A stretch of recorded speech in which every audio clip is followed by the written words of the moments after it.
ধর্ষণ নির্যাতনের শিকার শিশু আসিয়ার মরদেহ কিছুক্ষণ আগে ঢাকা থেকে হেলিকপ্টারে নেওয়া হয়েছে মাগুরায় গ্রামের বাড়িতে। এখন সেখানে চলছে আসিয়ার জানাজা। আমরা সরাসরি যুক্ত হচ্ছি সেখানে।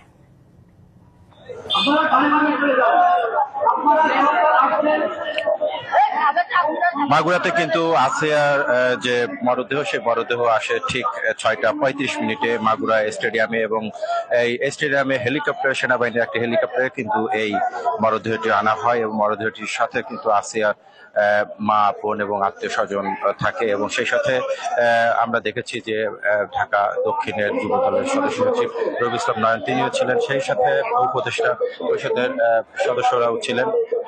আমরা দেখেছি যে এখানে মাগুরাতে কিন্তু এই আসিয়ার মরদেহের সাথে আমরা এনসিপির যে নেতৃবৃন্দ অর্থাৎ হাসান আব্দুল্লাহ এবং সাদিস আলম সহ অন্যান্য নেতৃবৃন্দও কিন্তু এসেছে। এবং আপনারা দেখতে পাচ্ছেন যে এরপরে কিন্তু 7টার দিকে জানাজা অনুষ্ঠিত হওয়ার কথা, সেই প্রস্তুতি কিন্তু চলছে মাগুরা নোমাইনি ময়দান এলাকায়।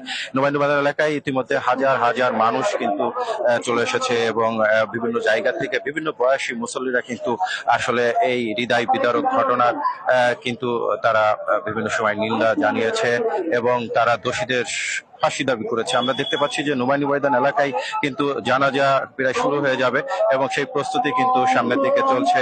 ইতিমধ্যে কিন্তু জানাজা আমরা দেখতে পাচ্ছি যে শুরু হয়ে গেছে। এখানে নোমাইনি ময়দান এলাকায় প্রায় 10,000-এর বেশি মানুষ কিন্তু এখানে আমরা দেখছি সমবেত হয়েছে এই শিশুটির জানাজায়। এবং ইতিমধ্যে আমরা দেখতে পেয়েছি যে সামনের পর্যায়ে অর্থাৎ যেখান থেকে জানাজা অনুষ্ঠিত হচ্ছে সেখান থেকেই কিন্তু ঢাকা থেকে আগত অতিথিরাও রয়েছে, সেই সাথে মাগুরার বিভিন্ন পর্যায়ের কিন্তু ব্যক্তিরা কিন্তু ইতিমধ্যেই এই জানাজা এসেছে।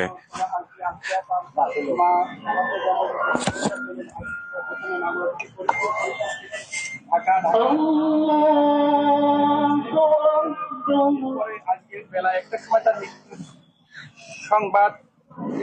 সংবাদটা আমরা এখন দেখাচ্ছি। জানাজাটা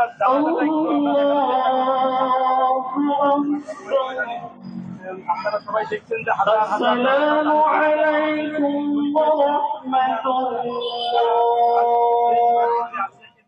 ছিল তার মৃত্যু সংবাদে, যেমন